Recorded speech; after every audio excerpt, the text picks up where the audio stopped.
Kuna EKRE levitab vandenõuteooriaid isegi Riigikogus, siis otsustasin ise ühe EKRE valijate IQ tasemele vastava vandenõuteooria lendu lasta.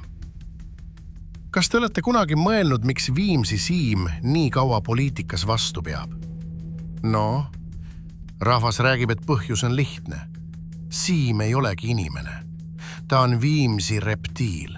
Eestis ametlikult tegutsenud reptiilvalitsejatest kõige edukam. Legendi järgi on Siim maal ainult lähetuses.